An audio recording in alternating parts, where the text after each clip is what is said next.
Alright, what is up guys? We are going to be covering another tutorial video today. Today we're going to talk about wall clears and why that's important and kind of the different ways to approach the ball on the wall. So we're going to go ahead and talk about this specific pack. I will go ahead and link the code in the description as well. In my opinion, this is one of the best maps to practice your wall clears. What you're going to be focused on here is a couple different things, okay? We're going to pay attention to the timing of our touches. We're going to pay attention to the direction that we are flipping. We're also going to pay attention to where we're hitting the ball in the first place, okay? So when we're in a position on the wall like such, there's a couple different ways to approach this. The first one is going to be what we call the single jump under the ball tactic, okay? So what we're doing is we're single jumping off the wall right as the ball hits the wall. You can see the timing, which is creating a pinch touch, okay? Same thing in the corner like this. And we have to be underneath the ball to do this, okay? If you mess it up like that, that means you jumped too early, okay? You don't want to jump too early or do something like this, because then your car is going to land very awkwardly. So you need to make sure the ball hits the wall. If you do it like that, it's too late. So you're going to do single jump and pop as the ball hits the wall, right? Right here, pop. And that's what we're looking for with that type of touch, right? Pop. So that's the first option. Your second option is going to be flipping away from the wall. So instead of you go up here, you don't want to flip left, right? You don't want to act like you're wall dashing. You want to flip to the right. So you're using more off the wall momentum, which helps you kind of hit this ball a little bit farther and a little bit higher, again being underneath the ball. In this option, you're waiting for the ball to hit the wall and then you're flipping. If you do it too early, it's gonna look like that, okay? So we need to make sure it's hitting the wall, then we're flipping into it, okay? The third option is going to be our catching option. So with this option, it's very important that you catch it with the front and the top of your car so that you can continue going with the ball. If you're in a position where you do this, you catch it with the back of your car, you do this, you catch it with the side, it's always awkward in that type of position, okay?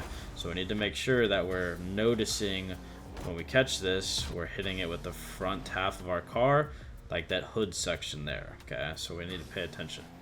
Now, the fourth option is going to be a little bit more difficult. It's going to be the perfect timing touch. So what that looks like is not jumping, and you're going to time the touch on the wall with the pinch as the ball is hitting your car. So what this does is it chips your car off the wall. It elevates the nose of your car. You can see when you're going up the wall here, the timing of this, it chips my car off the wall. Again, that's not jumping, that's just timing, okay? So that's going to be your last option. It's going to be the least consistent option. Again, me being a higher level SSL player, I can do it relatively easy, but again, it's not a very viable option for most players, okay? We want to be focusing on clearing the ball.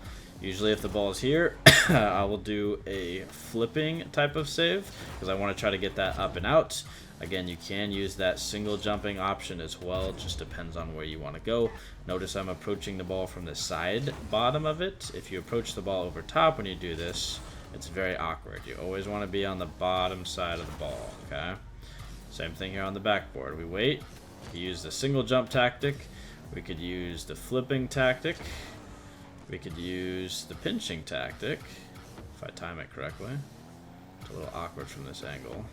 Okay, see, that's why you don't do that one, because it's a little inconsistent, as you can see. So, but that is kind of all there is to wall touches. Anytime you're obviously directly under the ball, it's very difficult for you to turn into it, guys. So you want to make sure when you're going up the wall, you're at a slight angle to where you can actually hit it. Now, obviously, if I approach it this way, I'm hitting it to the middle of the field, so it's a little bit riskier. If I'm approaching it from the goal side, so this would be technically my right. If I'm looking this way, my left. What that does is that allows me to come from the inside, hitting it to the outside, okay? Now, obviously, you still have to time your touch pretty well to be able to get this ball in the spot that you want, okay? But another good option right there with that catch, it's exactly what you want to focus on.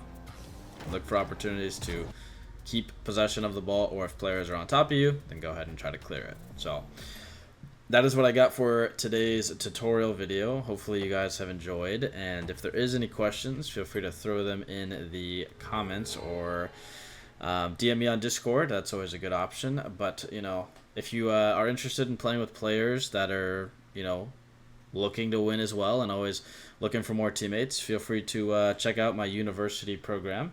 There is about 700 plus people in there at this current time, so lots of players to play with, all different ranks, all different regions. We accept everybody. There's no charge to get in or anything like that. So I will also put a link to that in the description. But if you're already in there, then welcome, and hopefully we can get some coaching going. So I will link my Metafy in there as well for you guys, so you can do some one-on-one coaching with me. But other than that, yeah, we'll see if we can get to SSL together and go from there. So, but yeah, hope you guys enjoyed, and I will see you in the next one.